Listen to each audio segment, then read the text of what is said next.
ces gens-là qui me disent que c'est des Torah cartables, c'est pas la même chose. Non, pas du tout. Les Haredim. Ouais, les Haredim.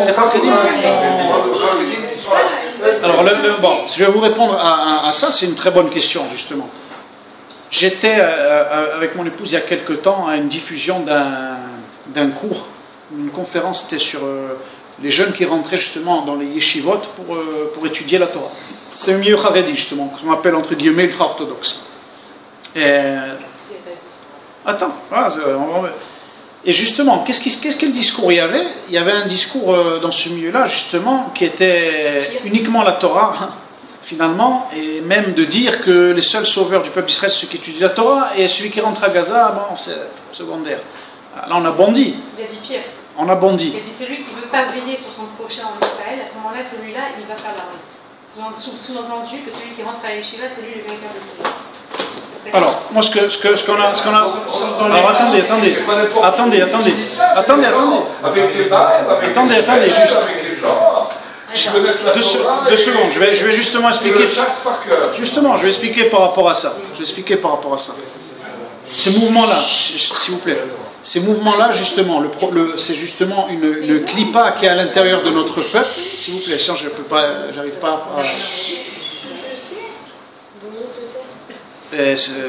je perds le fils si vous parlez en même temps, excusez-moi. Et le mouvement Haredi, par exemple, je peux pas, excusez-moi, j'arrive pas.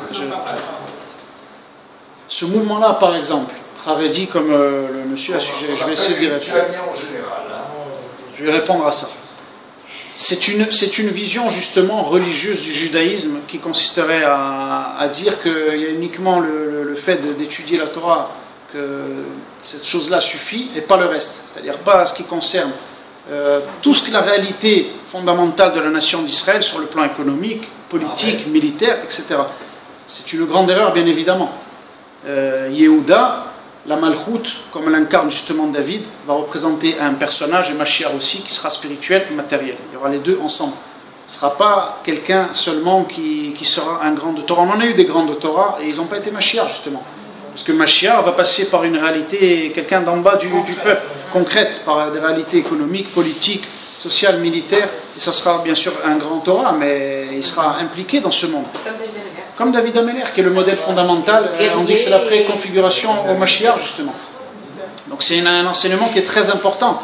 On a cité beaucoup d'exemples, et il y avait un Rav qui a pris la parole, on lui a dit, mais excusez-nous, mais on n'est pas d'accord avec vous, parce que on l'a vu dans les fêtes de Hanouka, les Hashmonaïm, qui étaient des Mekoubalim, immenses dans la Torah, et bien quand le pays en avait besoin, ils ont été, se sont battus.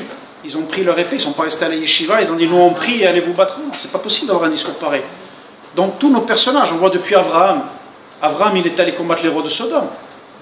Yitzhak, pour terminer aussi sur ça, juste après on termine. Attendez, je termine. Attendez. Yitzhak, je termine. Yitzhak, c'était très important. Jamais, peu de rabbinim enseignent des choses comme ça. Mais Yitzhak, pourquoi il ne voulait pas choisir Yaakov au départ? Parce que c'était justement l'homme de l'attente seulement, l'homme de l'étude. Tant qu'il ne prenait pas les habits d'Esav, là il ne recevait pas la bracha. Tant quand Yaakov a été Shalem, qu'il était Yaakov, mais avec les habits d'Esav, il est devenu justement Israël. Ça faisait référence à une prophétie de la fin des temps. Mais Yaakov seul, il n'en voulait pas Yitzhak. Il a dit, moi je ne veux pas un déconnecté. Quelqu'un qui est juste dans la yeshiva, qui est déconnecté du monde, ça ne suffit pas. C'est pas ça. Yaakov pareil, Moshe pareil, quand on le voit dans la paracha de Roukat, il a fait des guerres aussi, alors qu'il a reçu la Torah.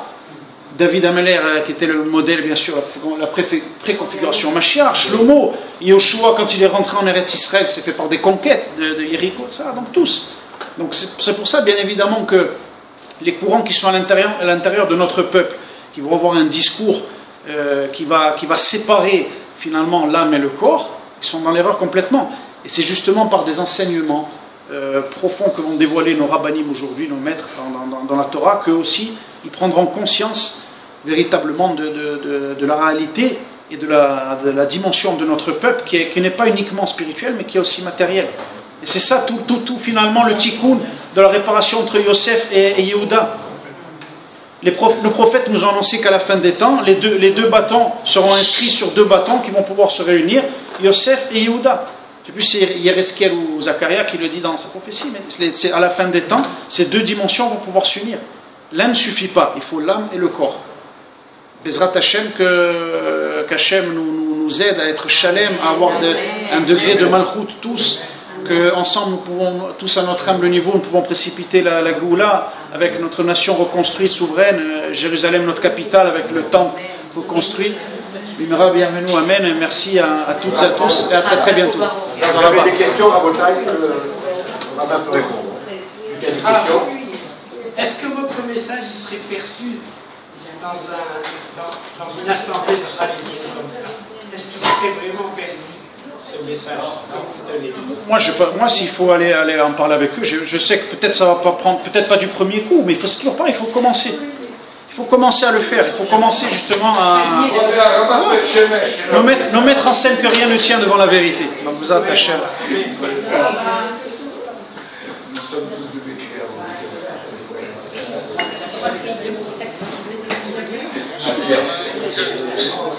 Je la poste, un chef.